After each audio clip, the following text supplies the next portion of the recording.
Alors là, est-ce que par rapport à... Oh là là, il y a des moments où j'arrive pas à revenir sur... voilà. Donc là, il y a pas de réaction au niveau du chat, Non. donc je pense que ça veut dire que grosso modo, c'est bon. Euh, bon, si quelqu'un a quelque chose à dire ou des réactions, surtout, n'hésitez pas.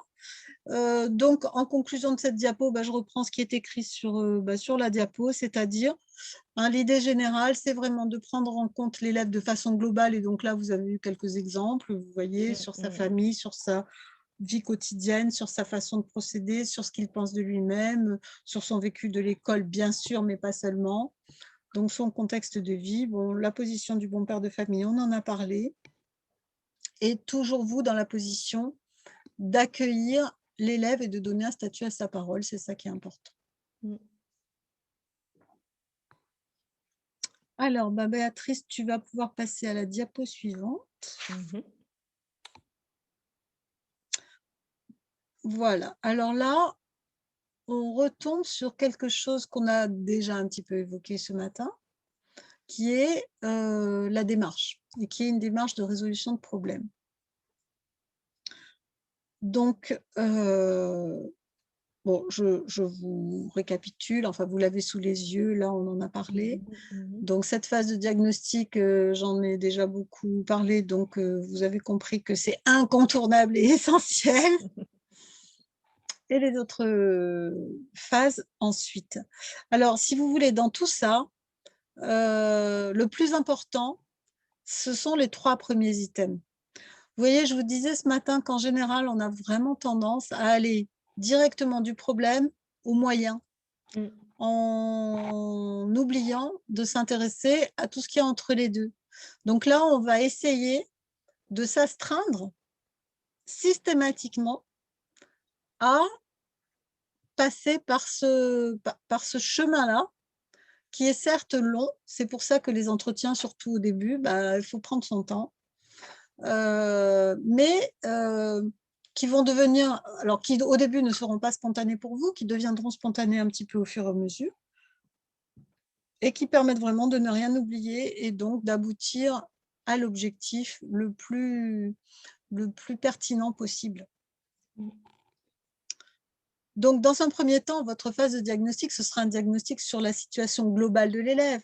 Et puis après, une fois que ça, ce sera acquis, ce sera un diagnostic sur le problème et la situation correspondant au problème que vous allez étudier le jour où vous l'étudiez, au fur et à mesure que vont se présenter des choses.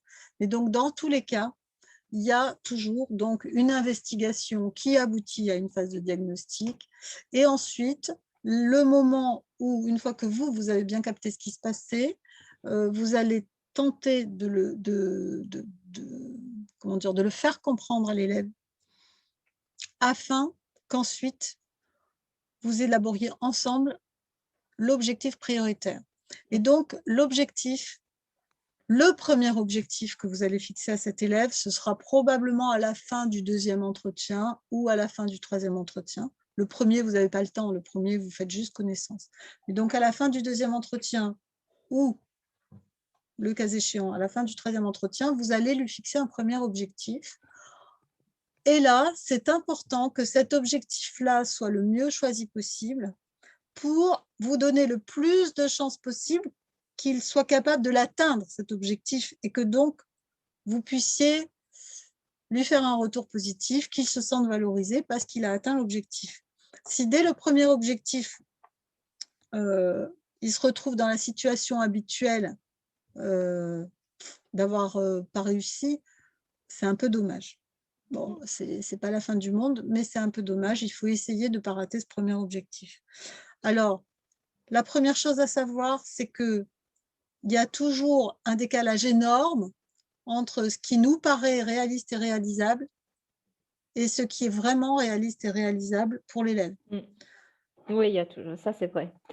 Et donc, je vais vous paraître carrément exagérée, mais je vous promets, l'idée que vous vous faites de l'objectif, vous la divisez par 10 par rapport au premier objectif. Et là, vous avez une chance d'être Dans les clous. dans la plaque.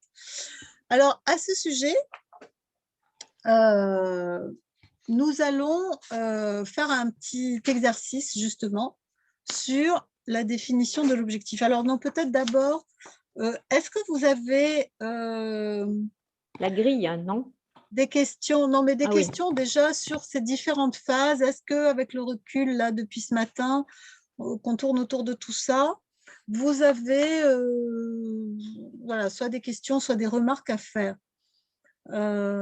Sachant donc que dans votre diagnostic, vous allez donc devoir vous faire une idée sur non seulement ce qui pose problème à l'école, hein, c'est-à-dire soit une incompréhension des règles de vie, soit des difficultés cognitives, soit une incompréhension des attentes de l'institution et donc de son, comment dire, de son statut d'élève, soit un sentiment d'injustice, soit des relations difficiles avec les pairs, du harcèlement, enfin, on ne sait pas ce qui peut sortir, hein, d'accord? Donc ça, c'est ce qui pose problème à l'école. Mais après, vous devez vous faire aussi une idée du contexte familial et social de l'élève et de l'influence du contexte familial et social sur son comportement à l'école. Et puis, vous devez vous faire une idée aussi des aspirations de l'élève, parce que ça peut être des points d'appui. Et donc, vous allez l'amener petit à petit à identifier les points à améliorer. Pour passer par là, vous allez l'aider à repérer dans un contexte donné ce qui va déclencher ou favoriser le problème, travailler autour du ressenti à partir de ces constatations, réfléchir à ce qui pourrait améliorer la situation et donc arriver à l'objectif, d'accord, pour améliorer la situation. Voilà. Et puis après, vous fixerez des indicateurs qui vont permettre de mesurer les progrès réalisés. Mais donc là-dessus, est-ce qu'il y a des questions, des objections, des remarques, des réactions, ou est-ce qu'on peut passer à la petite mise en pratique? Ils ont besoin de la fiche, non? Peut-être de... Oui, Non? tout à fait. Donc là, il va falloir prendre la fiche que je vous ai envoyée en même temps que la réponse, enfin que comment dire, le décryptage du test de Micheli. Celle-là, vous la voyez? La fiche étude de cas. Voilà. Hein? Voilà. Étude de cas. Je peux grossir un tout petit peu pour que quelqu'un la... Voilà. Voilà. Bon, Hein? mais donc, voilà. Voilà. OK. Donc, Donc, c'est bon. Est-ce que tout le monde l'a? Là, je vois OK. Donc, du coup, Béatrice, reviens sur le diaporama et s'il te plaît, il faudrait que tu passes à la diapo suivante. yes.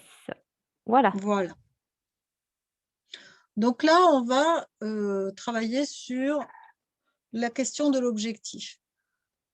Donc, sur votre grille d'études de cas, je vous demande donc chacun de prendre le temps de réfléchir. Donc voilà, on a Sophia qui a été en 6e et en 5e. Alors là, vous voyez, c'est un tutorat qui ne s'adresse pas à un entrant, hein, mais peu importe, parce que l'idée, c'est de trouver le bon objectif dans une situation.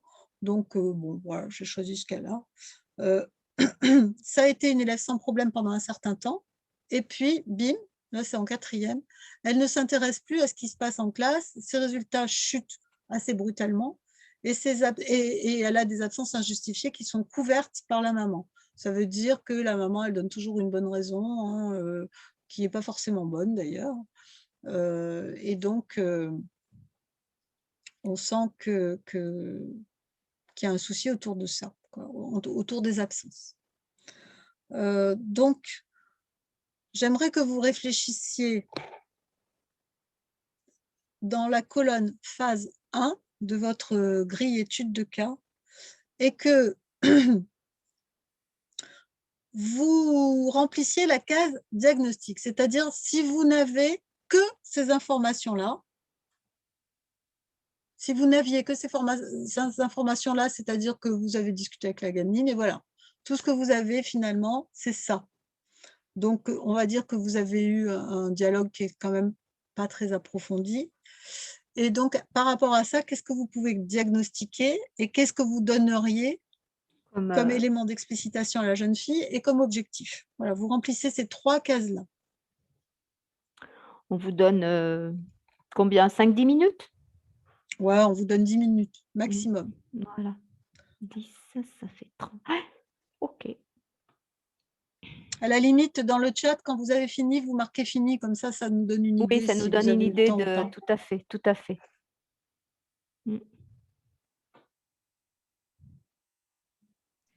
Excusez-moi, vous Oui, pouvez me remontrer le tableau là, je l'ai pas sur moi là. oui, La grille. Que je la puisse le renoter à grille. côté sur une feuille, s'il vous plaît. Ouais, La grille. ouais, je vous donne ça tout de suite. Merci. Hop, voilà. Alors, du coup, là, il faut que tu la réduises. Alors, écoute, Alors, tu vois, c'est un tableau où tu as phase 1, phase 2 en colonne tu as et en ligne. diagnostic, Et en ligne, tu as diagnostic. Ensuite, tu as explicitation. Ensuite, tu as objectif. Ensuite, tu as stratégie et moyens. Et ensuite, tu as indicateur d'évaluation. Et Béatrice, oui, Christina. excuse-moi, il y a une Très collègue qui bien, merci. ne réussit plus à rentrer dans la… Ah, alors Parce attends. qu'elle a eu des problèmes de connexion. Elle me dit qu'elle n'arrive pas à rentrer. Je ne sais Ah, pas. Rosanna, oui, Oui, oui. c'est ça. Hop là, pardon, j'avais pas vu. Oh, Oui, excuse-moi. oui. Ah non, Bon tu as bien travail. fait parce que je n'avais pas l'œil sur… D'accord. j'avais pas vu.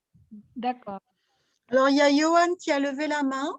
Non, Johan, je pense pas. C'est tout à l'heure, je crois. Hein. Ah, c'était tout à l'heure, Oui, d'accord. oui.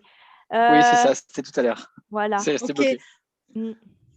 Est-ce Alors, que donc diagnostic, explicitation, objectif, stratégie, moyen et enfin indicateur, évaluation, c'est bon? Je remets la diapo avec Sophia. oui, je pense que tu peux. Ouais. Hop là. Bien. Moi, je m'absente 30 secondes. Je fais la pause technique, moi. Ouais. Je vais mettre Sonia.